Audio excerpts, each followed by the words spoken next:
Over the years, I've gathered some great tips for using guides in Illustrator. I know that these tips have really helped me in my workflow, and I hope that they'll help you in yours as well. I know it's a fairly narrow subject to be covering, but I think a lot of these will provide some good value for you. I'll start things off with a basic overview of guides. So if you're familiar with Illustrator at all, you know that Command R brings your ruler up and you can drag guides out from the edges. Now this is handy. These are great. They're good for perfectly square things, and they help you lay things out pretty well. But what if we need something a little more finite than this? I'll delete these out here.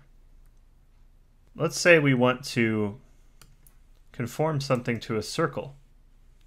A lot of you may have seen this before. People have circle guides all the time. And usually it's some ornate pattern that just happened after they've been working on their project for a while, trying to round out corners, all those kind of things. But what if these are our guides, and we want these guides to not just be objects? Why would we not want them to be objects?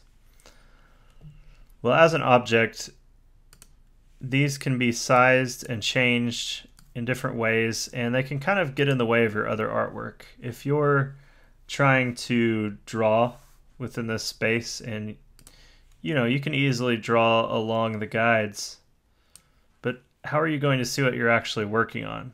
Because suddenly things get a little messy here, and you start to lose where your paths are and where the paths from the other objects are. So a great way to remedy this: select all of them, use the shortcut Command 5 or Control 5 if you're on a Windows computer. That turns these objects into guides.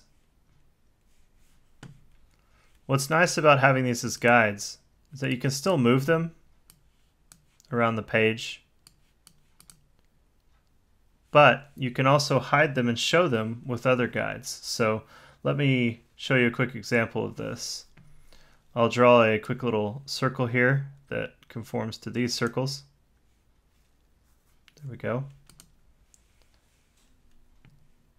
And let's say that I would like to hide my guides, but I would like to still see the object beneath. I just hit Command semicolon and I can hide the guides, and Command semicolon again will reveal my guides. This is great because now these circle guides and your line guides work in harmony, and when you hide or show either one, they'll be revealed. If you hide and show guides in Illustrator, Illustrator does lock the guides. So Option Command semicolon will release the guides again, and you can move them around or delete them as you wish. You can do this with any shape you create, actually. If you create a shape like this, and for whatever reason you would like for this to be your guides, you can convert with Command 5. There you go. Now you have this interesting shaped guide here. Now let's take a look at custom line guides in Illustrator. If we grab the pen tool and draw a quick line out here, we discussed in the previous topics that anything can be turned into a guide.